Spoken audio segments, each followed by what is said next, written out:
Welcome to part 3 of CrazyTopia. We have decided to change it to CrazyCraft. CrazyCraft is the original name of CrazyTopia, but we changed it for copyright reasons. But this would be CrazyCraft 3. The road ahead. Charlie decided to migrate. He wanted to get a fresh start after the war, and he wanted everybody to be kind and escape the ruins, and everybody followed. Everybody followed behind and ended up in the large village. It was huge.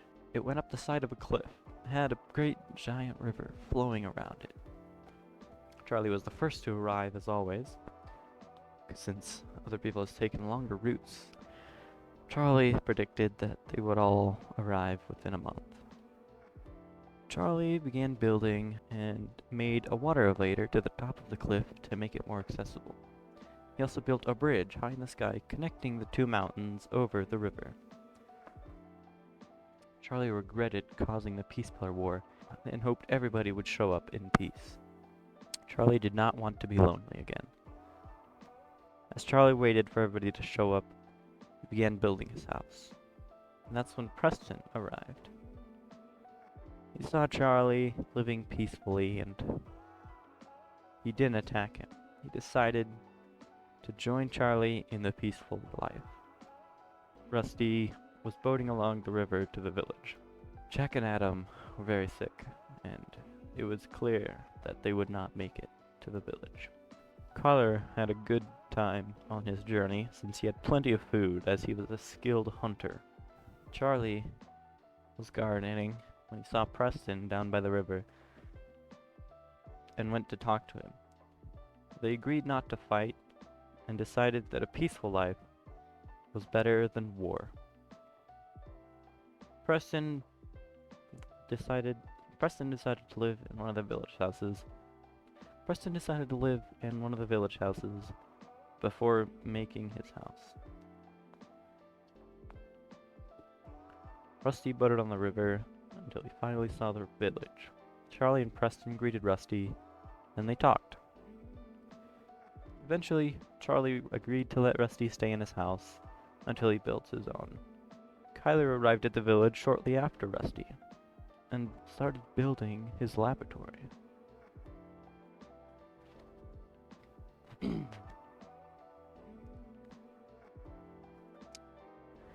Everybody was building their homes and places where they would live, and while Preston was gathering materials to build his house, he saw another traveler. He welcomed the traveler, who introduced himself as McKay. Preston showed McKay around, and McKay decided to join them in their peaceful life. Everybody agreed that any other travelers that came along would be welcome to join them. Everybody was getting to know McKay and continuing to build their houses, and Charlie saw another traveler. Charlie walked up to this female traveler, and the traveler introduced herself as Lila. Lila agreed to join them since they seemed peaceful. Rusty also found another traveler named Carson. Carson also joined them, and everybody seemed to do well in their new home. Charlie and Rusty got into an altercation about land. It seemed that this was heading for war. They didn't want another war, so they agreed to have a duel. If Charlie won, Rusty would give up the land and become his slave.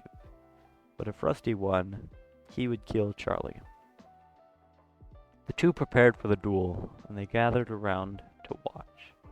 Charlie and Rusty stood on opposite ends of the bridge, waiting for the other to make their move. Charlie charged across the bridge, but Rusty ran back and circled around Carson's house before attacking Charlie and winning the duel. Even though Rusty had won the duel, he agreed to be Charlie's slave, as he felt he had done wrong things in his past. Charlie used Rusty as his slave to gather resources and make a mine. Kyler arrived shortly after Rusty, and began building a cartoon studio he called Ink. As Skylar continued building his cartoon studio, it would be the first form of entertainment for the world. Lyle and McKay began to build a ranch and called themselves the Rancher Buddies. Carson began building a melon farm that would be a large source of food for the world. Preston was gathering many resources in his mind. After a month, everybody was done with their buildings, just adding minor details here and there, and Charlie was still using Rusty as a slave. But since Rusty was getting tired, he just ran away and hid in a secret underwater home. Rusty stayed at his house collecting resources and staying hidden. Charlie went looking for Rusty, but he couldn't find him, so he continued living his life since he didn't need Rusty anymore. Rusty made a boat and sailed away and found an underground facility that looked like an old mine. Rusty realized this was not a mine, but it was a stronghold, a kingdom that was hidden from the world. This was Creeperton, and it was Rusty's new home. Everybody was living their own lives, building their own houses, gathering their own materials, and everybody except for Rusty was living normally. Rusty was long gone. Nobody has seen him. Rusty wanted to share his new life with his friends, so he went back to the village. Everybody questioned Rusty about his whereabouts, and Rusty told them, and Rusty invited them to come live in the kingdom that he found. Nobody was interested since they didn't want to leave their homes that they had worked hard building. Preston hadn't built his house yet, so he was the only one willing to go with Rusty. Rusty and Preston made it to Creeperton, and Preston felt the virus immediately. The first night he slept there, Rusty helped Creeperton consume Preston in his sleep. Rusty would help Creeperton take over the entire world, and there was nobody that could stop him. Back at the village, as everybody was living their lives, not knowing what had happened to Preston or Rusty, another traveler came along and introduced himself as Michael. Michael seemed like a normal guy who's skilled at combat and survival, and he set up a hitman stand to offer his services. Since Michael hasn't been exposed to the Creeperton virus like everybody else, he was more susceptible. Creeperton saw this immediately and was slowly corrupting him. Preston, being fully consumed by the virus, helped Rusty claim the nearby area, and they told Charlie that they had claimed it. And Charlie refused, but they ignored him. Rusty and Preston went around telling everybody that they claimed the land and made it Creeperton. Charlie would not accept Creeperton's takeover, so he teamed up with Carson to make the Sparks of Rebels, which was a rebellion against Creeperton rule. Charlie would make up this silly rhyme: roses are red, violets are blue, I hate Creeperton and you should too. This would be their motto. Everybody else didn't take Rusty and Preston seriously, so they just continued to living their lives, ignoring Creeperton. Charlie and Carson would make a base in a cave and call it the Hidey Hole. They would use this to stop Creeperton. The Sparks and Creeperton began their race for materials. Creeperton was the first to find diamonds, and they made diamond swords. Rusty went back to the village to fight the Sparks and easily found the hidey hole since everybody knew about it.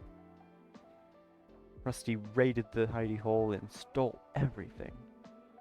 The hole looked abandoned, but at the very bottom, Charlie was hiding in the shadows.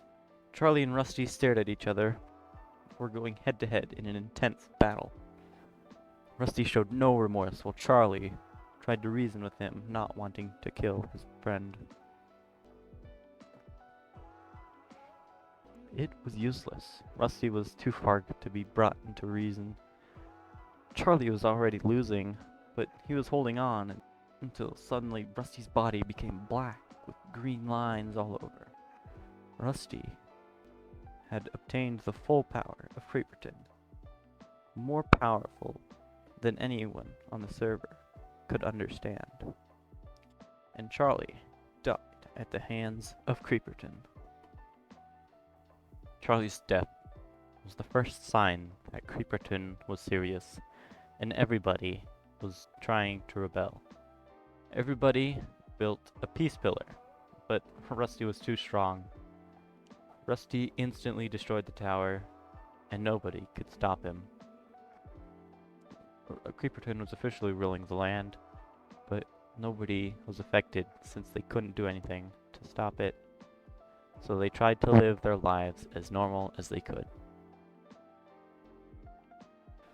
Ever since Rusty had obtained his full power, Preston was no longer affected by Creeperton and returned to the village to build his own home, where he would live in Canna, Australia with Michael. Preston and Michael also made an enchanting shop for people to buy enchantments for their armor and weapons. Kyler also built a hitman shop, making the two hitman. Michael called himself the Acacia Hitman, while Kyler ran the Ghost of Ink Hitman service. McKay built redstone machines and was fascinated by anything that had to do with redstone. Charlie recovered from the fight and brought Carson along and to raid the stronghold. Rusty returned to try and recover what he could, but there wasn't much, so he forced Charlie into a prison for 1 month. Rusty agreed to stop hurting Charlie once he was released from prison.